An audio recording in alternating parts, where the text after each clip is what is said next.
Good evening, all of you.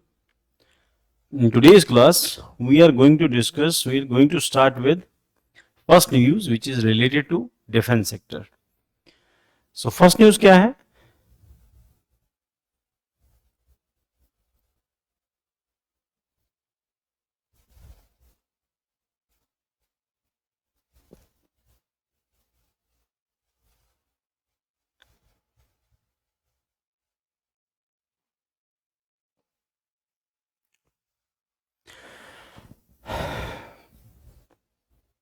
चलो बेटा, good evening बेटा. So, first news is related to the long range glide bomb. अब आप इस इमेज को देखोगे तो आप समझ जाओगे. गौरव इसका नाम है. इसमें दो विंग्स लगे हैं और विंग्स लगे होने की वजह से कोई भी चीज जो है वो स्टेबल होकर गिरती है या स्टेबल होकर फ्लोट करती है. अब इस बॉम्ब को बनाने के पीछे लॉजिक ये है कि थोड़ा ज्यादा डिस्टेंस ये कवर कर ले, थोड़ा एक्यूरेट ये काम करे. तो नाम इसका गौरव है. अभी हम डिस्कस करते हैं क्या फीचर्स है इसके. तो इसमें दो विंग्स लगे हैं. ठीक, ये मिसाइल टेक्नोलॉजी है जिसको बॉम्ब में यूज कर रहे हैं. तो पहले एयरक्राफ्ट से मिसाइल में आई, मिसाइल से बॉम्ब में आ रही है. और the long range glide bomb, glide मतलब उड़ सकता है अपने दम पे, मतलब ये कि इसमें इंजन नहीं लगा कोई भी, बट ये है कि मैनेज किया जा सकता है इसको. The named Gaurav recently tested by the DRDO recently in significant advancement in India's indigenous defense capabilities. Here is an overview about long range.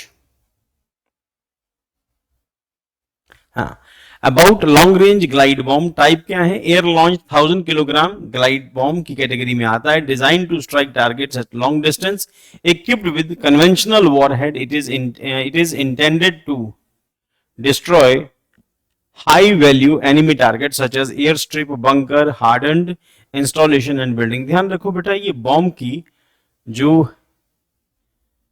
Type है ये 1000 किलोग्राम आरडीएक्स या 1000 किलोग्राम एक्सप्लोसिव अपने साथ कैरी करेगा.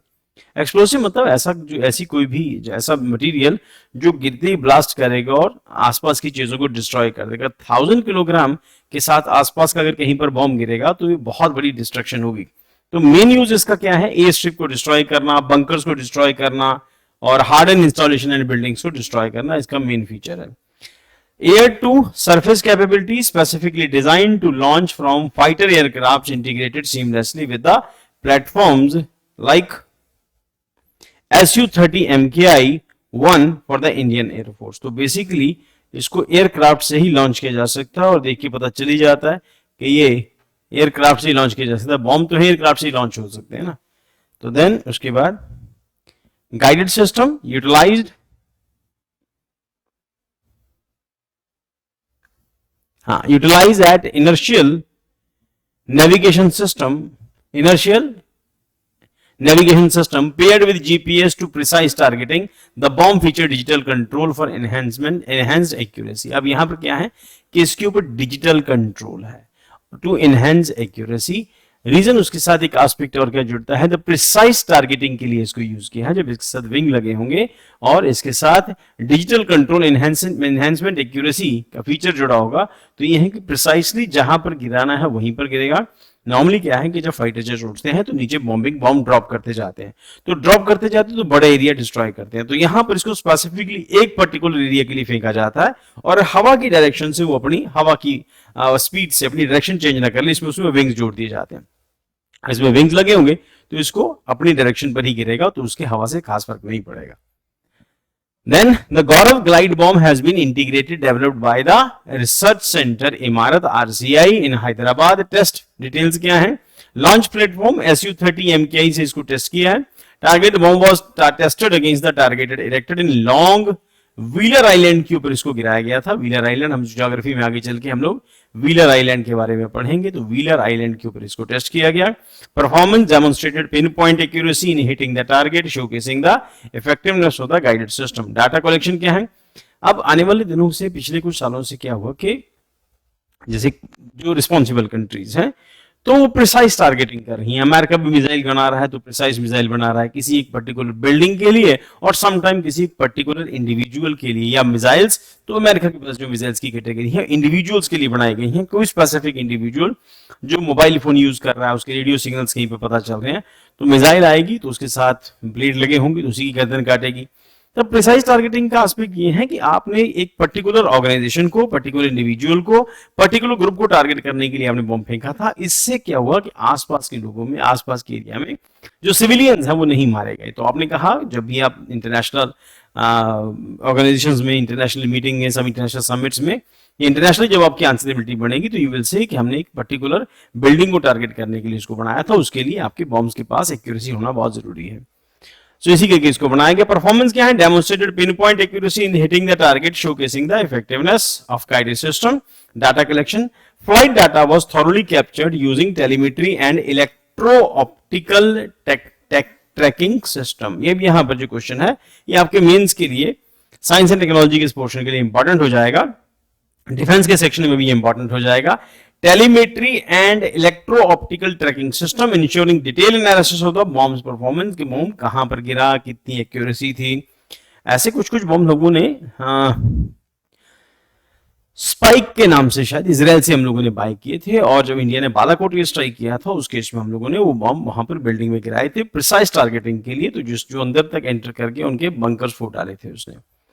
तो targeting system ensuring detail analysis, bomb performance क्या है? The successful test marks a significant step toward the enhancing India's strategic capabilities and showcases the potential of indigenously developed technology in modern warfare। अब point वही है जिसको हम लोग हमेशा से डिस्कस करते थे, अभी तक तो हम लोग सिर्फ इंपोर्ट करते थे। तो इंडिया इंपोर्ट करता था, और हम डिस्कस कर रहे थे मॉर्निंग की क्लास में कि हमारी टोटल डिपेंडेंसी रशिया पर थी। अब रशिया के साथ साथ इंडिया कई और कंट्री से इंपोर्ट भी कर रहा है, और इंडिया अब एक्सपोर्ट भी कर रहा है। हमने मॉर्निंग की क्लास में यही डिस्कस किया कि अगर हम लोग फिलीपींस को या सऊदी अरेबिया को, या कल के टाइम के अंदर आके सऊदी अरेबिया के साथ भी टारगेट में नहीं है, अगर आने वाले टाइम के अंदर हम लोग